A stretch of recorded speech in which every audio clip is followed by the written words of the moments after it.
Ini rumusnya ya.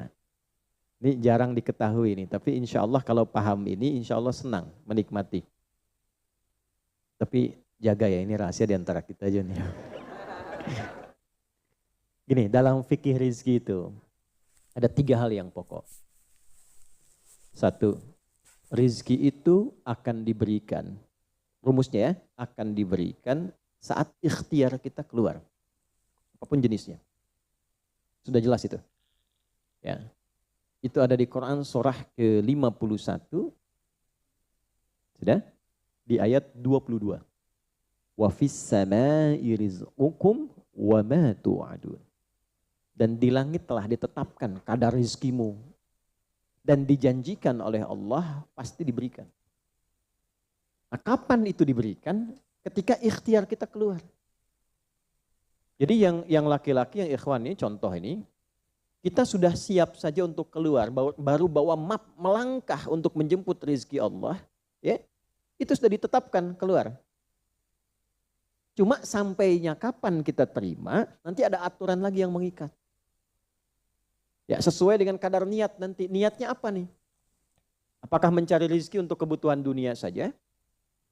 Apakah mencari rezeki untuk mendapatkan ridha Allah? Ya kan? Niatnya bisa berbeda. Nah, berdasarkan niat itu nanti Allah arahkan untuk mendapatkan yang terbaik. Tapi berlaku hukum kedua, ikhtiar Anda itu telah mengeluarkan rezeki dan tidak akan menguranginya. Ya, paham dulu sampai sini dulu ya, pelan-pelan dulu. Nah, handphonenya turun dulu supaya fokusnya nyimaknya maksimal ya, supaya maksimal nyimaknya, tenang. Ini direkamnya bisa diulang nanti kalau supaya maksimal ngelihatnya. Jadi ini yang pertama dulu. Rizki sudah ditetapkan, pasti diberikan. Cara Allah memberikan, kita bergerak, itu rizki ditetapkan turun. Jelas? Nah, diterimanya oleh kita, nanti kembali berdasarkan ikhtiar kita dan niat kita untuk mendapatinya. Innamal a'malu bin, ya, itu dalil hadisnya. Jelas ya, sampai sini dulu. Yang kedua, rizki tidak akan tertukar dan berkurang. Karena kadarnya sudah pas. Ya, tepat, pas. Tidak ada yang berkurang. Dan tidak akan tertukar. Kalau Anda yang berikhtiar, tidak mungkin datangnya ke teman Anda. Mustahil. Kalau kita yang berikhtiar, tidak mungkin kepada saingan kita. Itu mustahil. Ya, kan ada persaingan dalam bisnis kadang-kadang kan. Kalau Anda yang ikhtiar, tidak mungkin ikhtiar Anda hasilnya diberikan kepada lawan bisnis Anda, itu mustahil. Pasti jatuhnya ke Anda juga. Tidak akan ke yang lain. Kecuali dalam satu bab rumah tangga. Ya, usaha ayah kadang diberikan rizkinya mengalir kepada anak, atau usaha anak akan mengalir kemudian dampaknya kepada orang tuanya. Itu sudah rumus. Ya, awas hati-hati. Jadi kalau Anda ingin mudah berkehidupan ke depan, didik anak dekat dengan Allah. Ketika anak itu jadi baik, keberkahan pada anak itu akan menular kepada kedua orang tuanya. Ya, Bapak Ibu pengen haji, nabung banyak, belum berangkat, sudah antrian panjang. Itu kan? Tapi tiba-tiba ada orang yang tetangga anaknya penghafal Quran 30 juz, dapat hadiah haji, orang tuanya ikut, bapaknya ikut, ibunya ikut, gurunya ikut. Tuh. Ya, jadi nanti ada 2 ayat di dalam Al-Quran yang menjamin usaha orang tua mengalir ke anak, usaha anak mengalir kepada kedua orang tua. Babnya keluarkan kalau ingin mudah. Nah, yang ketiga, nanti saya urutkan di papan tulis supaya memudahkan itu. Yang ketiga, ini yang paling penting untuk disadari, urut dulu ya. 1, rizki telah ditetapkan untuk diberikan sepanjang kita mau berikhtiar untuk menjemputnya. 2, rizki tidak akan berkurang dan tidak akan tertukar. Baik ya? Jelas sampai sini? Nah, ketiga, ini yang paling penting. Fokus ini dengan baik. Rizki akan ditentukan keberkahannya berdasarkan nilai keimanan seorang hamba. Catat ya. Rizki akan ditentukan kadar keberkahannya. Saya bicara berkah dulu tuh. Berdasarkan kadar keimanan seorang hamba. Yang ketiga ini kaidah khusus yang membedakan antara beriman dengan belum beriman. Sebab kita bisa bertanya kepada Allah, ya Allah, saya sudah beriman. Ada hambamu belum beriman. Apa yang membedakan iman saya dengan hambamu yang belum beriman terkait dengan persoalan rizki? Maka turun nanti ada ayat tentang rizki yang dikaitkan dengan iman. Sekarang kita praktekkan pelan-pelan. Ada rizki. Ada yang namanya rizki? Ada ya? Nah ini ya. Ini bab tentang Anda nih. 1. Pasti diberikan sesuai kadar ikhtiar. Loh. Ya? 2. Sifatnya tidak tertukar. Ya, putri boleh tertukar, ada menteri yang tertukar, tapi tidak ada rezeki yang tertukar ya. Tidak tertukar sesuai dengan niat. Rizki nggak butuh alamat ya Pak, begitu dapat langsung diberikan. Karena malaikat tuh kalau sudah turunkan nggak mungkin salah alamat tuh, udah tercatat semua itu. Ya. 3. Kadar iman menentukan keberkahan satu rizki. Keberkahan rizki. Ini 3 ini. Ya. Ya, pelan-pelan. Ya, cara memahaminya bagaimana? Kalau ada yang bergerak, itu pasti rezeki diperintahkan ya untuk diturunkan. Tapi sekali lagi tadi, apakah itu akan langsung diterima atau nanti diakumulasikan, dikumpulkan? Yang dengan pengumpulan itu di titik tertentu Allah berikan. Jadi kalau Anda misalnya belum dapat hari ini, belum dapat hari besok, sepekan nyari nggak dapat-dapat. Tiba-tiba bulan yang ketiga dapat dan gajinya begitu besar tawarannya. Bahkan belum mulai udah dikasih ya pesangon misalnya untuk uang muka banyak sekali. Nah, cara memahaminya bagaimana? Bukan berarti ketika Anda dapat di situ besar, itu akumulasi kumpulan yang telah dikumpulkan dari ikhtiar Anda sejak awal. Paham nggak sampai sini? Paham ya? Nah, kenapa ada hukum demikian? Masuk ke sini dulu nih. Ya, saya mau tanya sebentar. Bapak Ibu, yang para ayah dulu ya, laki-laki lah terutama. Kalau mencari rizki dalam konteks bekerja ya, untuk materi. Karena rizki itu nanti ada ketenangan, anak-anak, keturunan itu rizki juga. Dalam konteks mencari materi, untuk makan, untuk minum dan sebagainya, saya tanya, untuk memenuhi kebutuhan hidup atau untuk mencari ridho Allah? Udah jujur aja, nggak usah. Bahas sini dulu. udah, wajahnya nampak kok ini.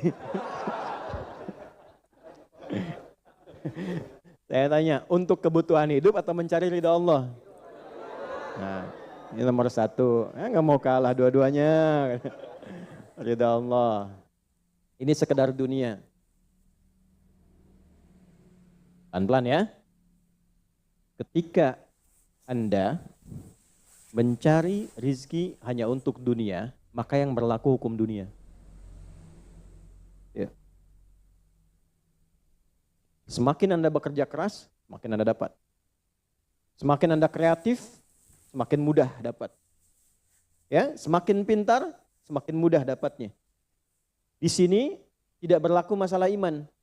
Karena semua sama, Allah tetapkan hukum dunia. Siapa yang bekerja keras, siapa yang mau kreatif, siapa yang punya inovasi, siapa yang makin pintar, mudah dia mendapatkan dunia. Ada ilmu menambah, dunia dapat. Man arada dunya, kata Imam Syafi'i, fa'alaihi bil ilmi. Siapa yang ingin menguasai dunia, dengan ilmu bisa dapat. Ini. Ada ilmu kreativitas, ada serius, sungguh-sungguh. Kerja yang serius, sungguh-sungguh. Itu kan? Di Tiongkok itu, kalau datang ke satu tempat, ketukin tiap pintu, nawarin barang. Ya, barang ditawarin, 1, 2, 3, 4, saking seriusnya.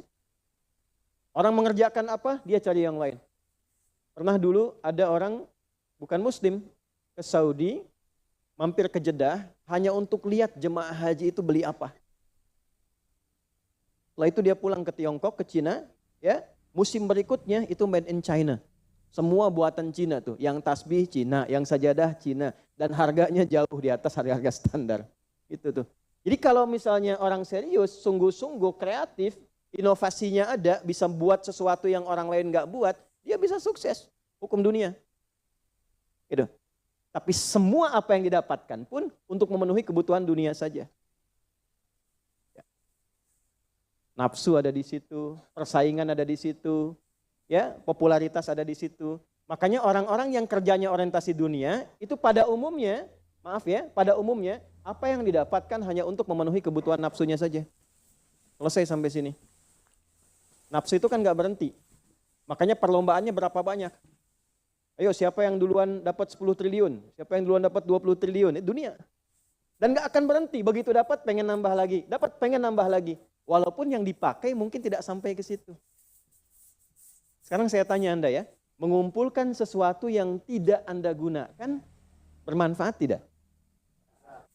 Ya, Ibu misalnya mengumpulkan kayu bakar banyak sampai seruangan masjid ini Bu.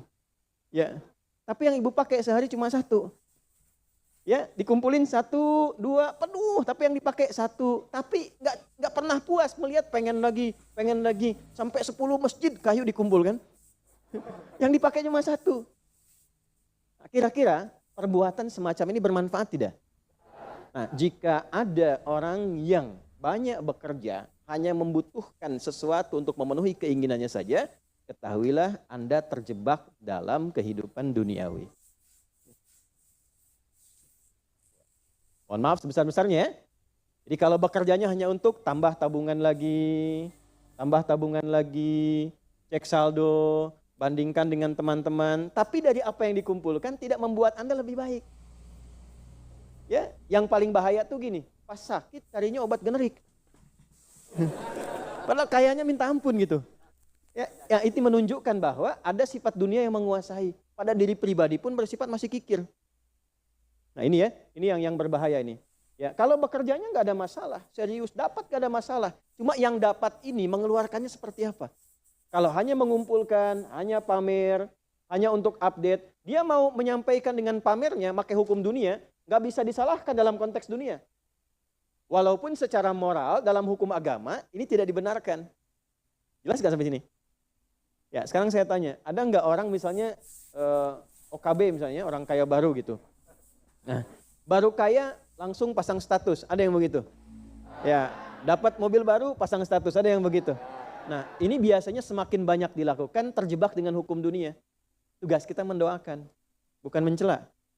Oh pasti si itu tuh, bukan ya, jangan seperti itu. Ya, tugas kita mendoakan kembali dan sehingga dengan doa itu mudah-mudahan sampai kepada jiwanya untuk bisa berubah. Sehingga diarahkan pada yang lebih baik. Tapi maksud saya begini, kalau ada di antara yang ngaji itu terpedaya dengan sistem seperti ini, dia bekerja, tambah lagi, tapi penambahan itu alhamdulillah tidak membuat kehidupannya lebih baik dan bermanfaat, dia terjebak dalam kehidupan dunia. Pada akhirnya berlaku hukum akhir dunia.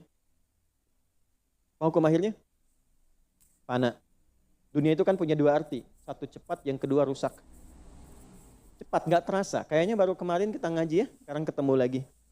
Cepat tuh. Ya ketemu teman, kayaknya baru kemarin main sama-sama. Ternyata sekarang udah punya cucu 4 gitu. Saya? Itu dunia tuh. Itu hukum dunia, cepat. Ya, cepat. Yang kedua rusak. Semua dunia itu akan fana, rusak, sifatnya hilang, habis. Kalau bukan kita meninggalkan dunia, dunia yang meninggalkan kita duluan. Ini saya sering katakan, ini ada gelas nih, menampung air.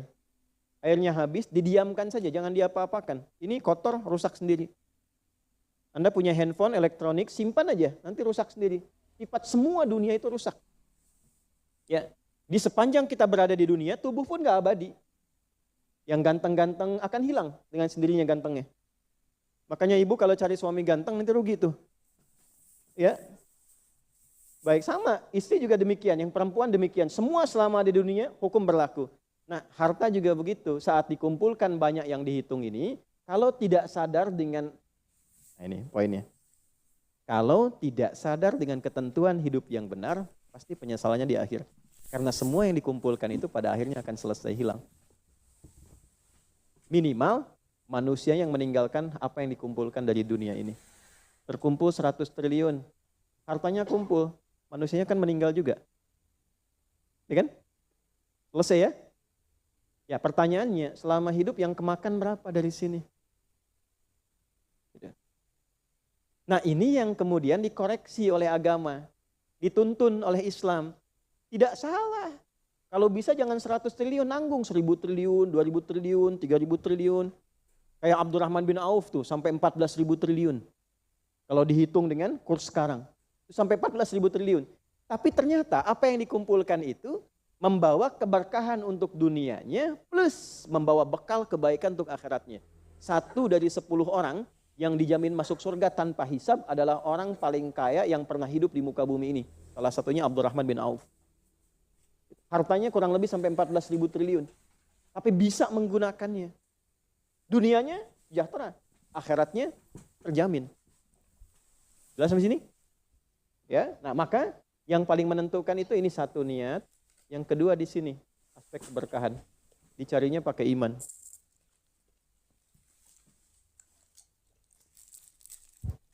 Maka niatkan yang pertama, upayakan setiap pencarian itu gunakan fungsi imannya untuk mencari ridha Allah. Maka ayatnya akan pindah ke ayat 172. Ya ayyuhalladzina amanu kulu min thayyibati ma razaqnakum. Hei orang-orang yang beriman, pakai imanmu untuk mencari kebutuhan hidupmu. Nanti aku siapkan, kata Allah, yang sesuai dengan kadar imanmu. Karena itulah kadang kelihatannya begini. Kelihatannya mohon maaf ya Bu, Pak.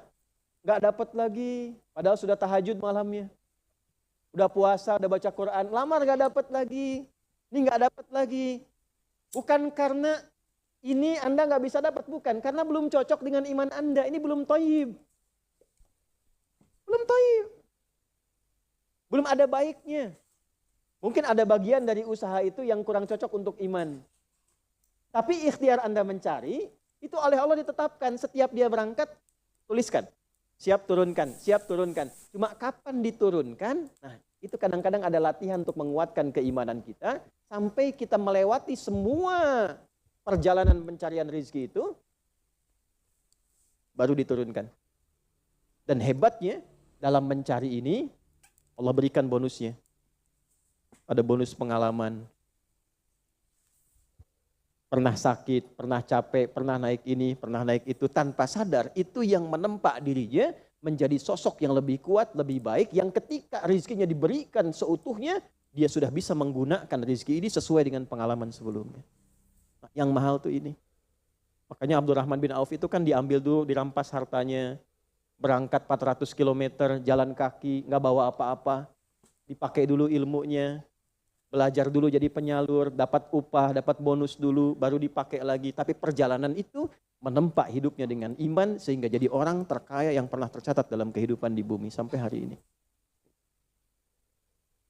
Jadi kalau satu kali Anda melamar kemudian ditolak pekerjaan, jangan langsung simpulkan tidak diberi. Alhamdulillah ya Allah yang telah memberikan kepadaku rizki yang baru berupa penolakan ini untuk menguatkan iman dan mentalku untuk menjemput rizkimu yang lebih baik daripada ini. Jelas ya?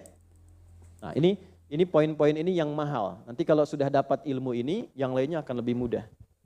Nah, jadi jangan disimpulkan, ya Allah aku sudah ngaji, aku sudah tahajud, kurang apa lagi? Sampai hari ini aku belum dapat. Nah itu sesuatu yang tidak tepat untuk keluar, tapi juga bisa dipahami karena boleh jadi belum mendapatkan pencerahan sesuai dengan bab rizkinya.